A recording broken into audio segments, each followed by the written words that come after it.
Okay, quick little update on my Abyss farm. In the last video, I talked about wanting to combine fracture farming with Abyss. I tried that and it really sucks. You can only do that with legions and T16s, it seems. I didn't want to open any more hordes, so I looked for something else and then I tried Wisps on another 100 maps over the last 3 weeks. I was kind of burnt out from PoE for a while, so it took some time to run. The Scarabs were dirt cheap back then, like 1C each.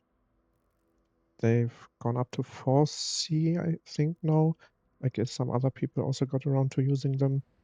So, my new setup looks like this. I exchanged the additional Abyss and one of the increased monster Scarabs for the 2 Wisp Scarabs.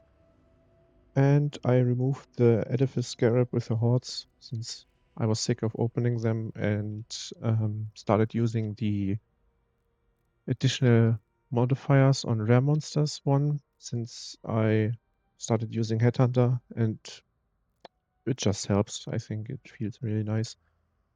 This one you can probably exchange for any Scarab you want. If you can use the caster mastery, I think it would be worth it to stay with the Horde Scarab since they are so broken.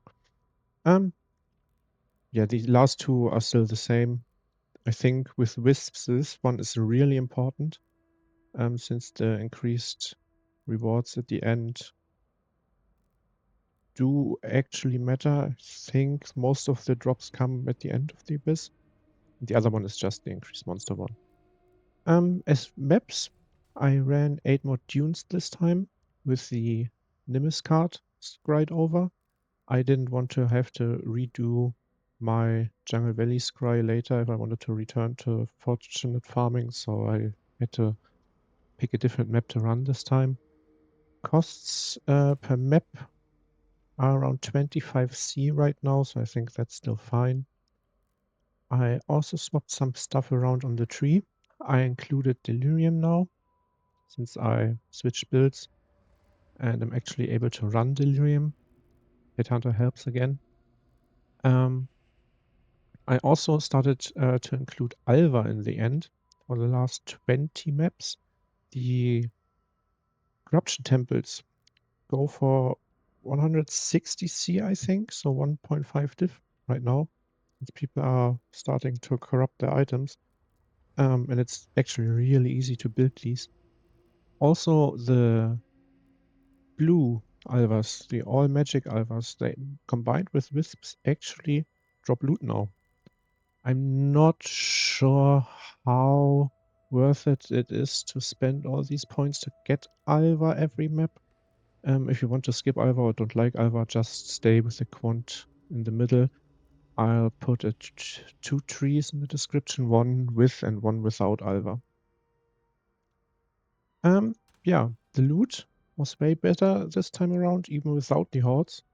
In the 100 maps, I got 32 divines, 30 exalted, and 26 boxes, valdo boxes, and also 4 reliquary keys. These are really expensive right now. They have 3.5 diff each. If you compare that to my last video, we got double the divines and more than double than the divines and exalted, and even triple the valdo boxes.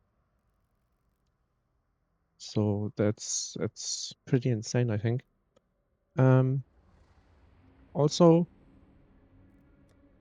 the usual scarabs, some expensive ones in there. I don't really sell scarabs, so I don't really count them. And I also got 120 of the Dapper Prodigy card and 1 Nimis card. I don't really know the ratio between these, but I think this is somewhat normal.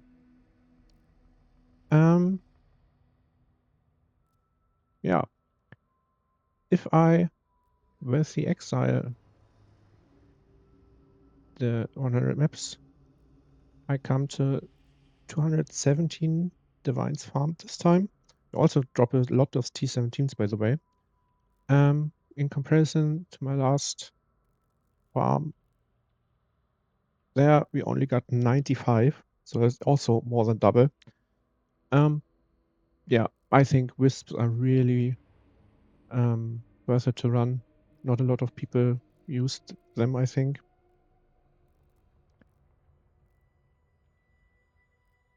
Yeah, I didn't really keep track of any run times or gold gains since it took me 3 weeks to run these maps. I think the gold is still fine, even without the hordes. It's at around 30k per map. And the maps themselves are a bit faster to run since you only have to do the 3 abysses per map instead of the 4, and you don't have to run back and open anything. In my case, at least. So the diff per hour should be way more than my first farm in my first video. Small disclaimer, these maps, the Wisps make the maps a lot harder, a lot rippier. This is already hard and rippy, so you need a decent build to run these. I don't know if I would run this without Headhunter. We probably will die a lot. So yeah, that's it. I think Wisps are not as useless as most people think. I will be trying this after all in T17s next, I think, if I don't hang myself after rolling them. I also think I will be streaming those again and not take 3 weeks for 50 maps. So yeah, see you in the next one.